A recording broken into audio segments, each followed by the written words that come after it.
January 1981, somewhere over the Barents Sea, an SR-71 Blackbird reconnaissance aircraft is cruising at 85,000 feet and Mach 3.2 when Soviet air defenses detect it. SA-5, Gammon surface-to-air missiles launch, radar locks on, MiG-31, Foxhound interceptors scramble. Over its 24-year operational career, over 4,000 missiles will be fired at the SR-71. Not one will ever hit, and the reason why reveals the most extreme performance aircraft ever built. The SR-71 was designed by Lockheed Skunk Works for one mission: overfly hostile territory at speeds and altitudes no interceptor could reach, photograph everything, and outrun any threat. It's 1964. The Cold War is at its peak. The U-2 spy plane has been shot down over the Soviet Union. France's Gary Powers is in a Soviet prison. Khrushchev is threatening nuclear war. President Eisenhower wants intelligence without risking pilots. The solution? Build an aircraft so fast and so high that nothing can touch it. Kelly Johnson, legendary Skunk Works engineer, designs the most radical aircraft ever conceived. Twin engines producing 32,500 pounds of thrust each titanium airframe, because aluminum melts at the temperatures generated by Mach 3 flight. Fuel that doubles as hydraulic fluid and coolant. A design so advanced, it requires inventing new tools and manufacturing processes. The SR-71 first flies in 1964. It immediately breaks every speed and altitude record. Mach 3.3, 85,000 feet, coast to coast in 67 minutes, but speed is only part of the story. The real innovation is how the aircraft survives threats.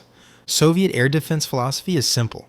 Create overlapping layers of surface-to-air missiles and interceptors so dense that nothing can penetrate. By 1970, the Soviets have the most sophisticated air defense network in history. The SR-71's counter is even simpler. Be so fast and so high that by the time the missile launches, you're already gone. Here's how it works in practice. The Blackbird enters hostile airspace at 80,000 feet, traveling 2,200 miles per hour. That's 36 miles per minute, a mile every 1.6 seconds.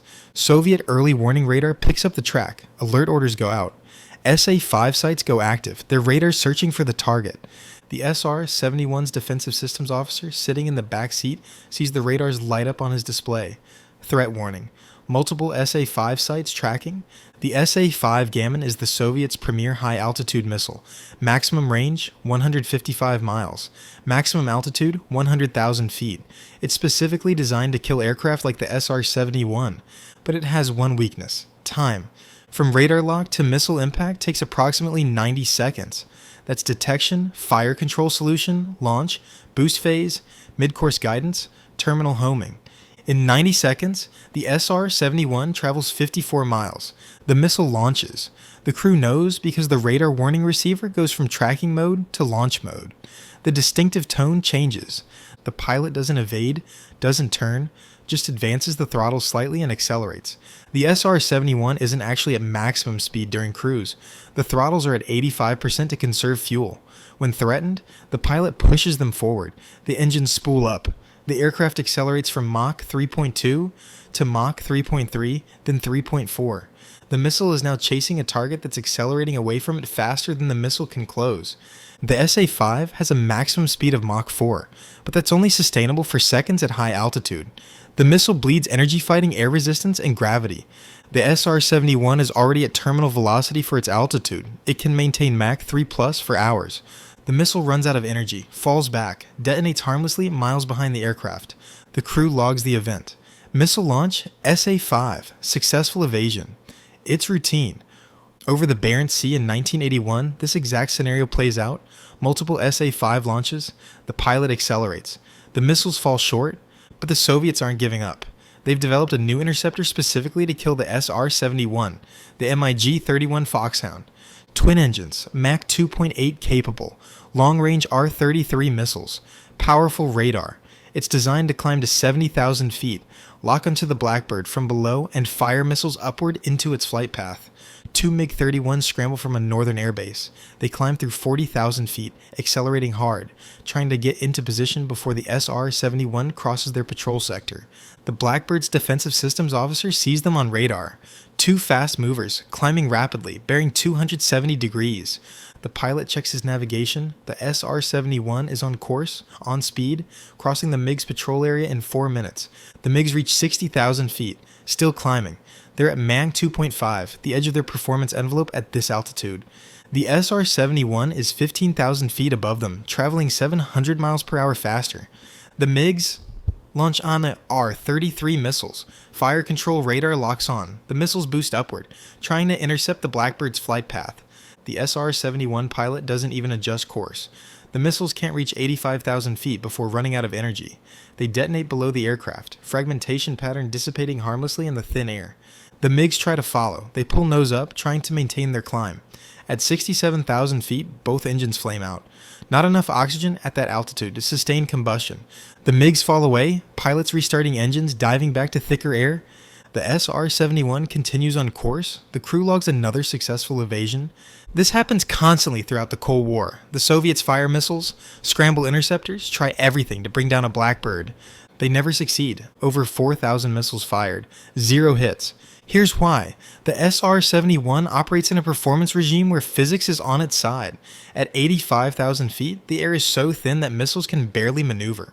Their control surfaces don't have enough air resistance to turn effectively. The SR-71's speed is so high that closing from behind is impossible. Even head-on intercepts require perfect timing, and the missile's own speed advantage quickly disappears in the thin air, and the aircraft can sustain this performance for hours. Refuel in flight, keep going. The operational radius is over 3,000 miles. The entire Soviet Union could be photographed in a single mission. The Soviets knew when SR-71s were coming. They could track them on radar. They could launch missiles and interceptors, but they could never stop them. This had strategic implications. American intelligence could photograph Soviet ICBM sites, submarine bases, airfields, and troop concentrations with impunity. The Soviets had no secrets. This asymmetry forced the Soviets to invest billions in air defense systems that didn't work against the one threat they were designed to defeat. The SR-71 was retired in 1998, not because it was vulnerable, but because satellites and drones could do the same job without risking crews. But for 33 years, it was invulnerable. The fastest, highest flying operational aircraft ever built.